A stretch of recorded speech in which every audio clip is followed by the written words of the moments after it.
வணக்கம்.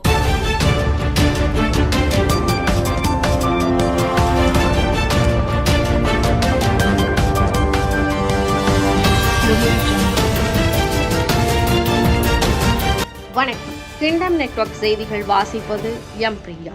நாள் 9/7/2026. தமிழக முதல்வர் விஜய் சென்னை எழும்பூர் அரசு மருத்துவமனையில் நேரில் சென்று அதிரடியாக ஆய்வு மேற்கொண்டார். திமுக எம்எல்ஏக்களிடம் தாவேக பேரம் நடத்துகிறது என்று விசிக தரப்பில் எழுப்பப்பட்ட குற்றச்சாட்டுகளுக்கு வன்னி அரசு விளக்கம் அளித்துள்ளார். தமிழ்நாடு டாஸ்மாக் ஊழியர்களுக்கு ஊதிய உயர்வு தொடர்பான மகிழ்ச்சிகரமான அறிவிப்பை அமைச்சர் விக்னேஷ் வெளியிட்டுள்ளார். புனேவில் கட்டடம் ஒன்று இடிந்து விழுந்ததில் 15 பேர் சிக்கி மீட்கப்பட்டு வருகின்றனர். செந்தில் பாலாஜி முன் ஜாமீன் மனு மீதான விசாரணை தள்ளி வைக்கப்பட்டுள்ளது.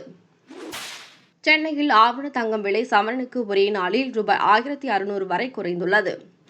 ஓணம் பண்டிகையை முன்னிட்டு சென்னையில் இருந்து மங்களூர், கொல்லம் மற்றும் திருவனந்தபுரத்திற்கு சிறப்பு ரயில்கள் இயக்கப்பட உள்ளன. தமிழகத்தில் உள்ள அனைத்து தனியார் பள்ளிகளும் கல்வி கட்டணங்களை கட்டாயமாக அறிவிப்பு பலகைகளில் வெளியிட வேண்டும் என சென்னை உயர்நீதிமன்றம் உத்தரவிட்டுள்ளது. கூடங்குளம் முதலாவது அணு உலையில் மீண்டும் மின் உற்பத்தி நிறுத்தம்.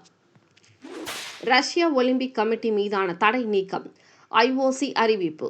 இந்த நடவடிக்கை மூலம் 2028ஆம் ஆண்டு அமெரிக்காவில் நடக்கும் ஒலிம்பிக் போட்டியில் ரஷ்ய வீரர்கள் கலந்து கொள்ள முடியும்.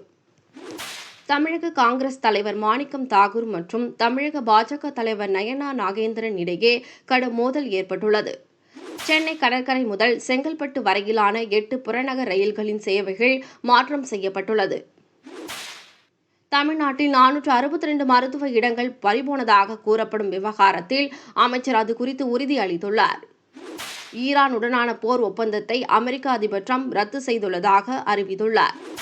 இத்துடன் செய்திகள் நிறைவடைந்தன. இதுபோன்ற செய்திகள் உடனுக்குடன் தெரிந்து கொள்ள kingdomnetwork.news என்ற இணையதளத்தை பார்வையிடவும்.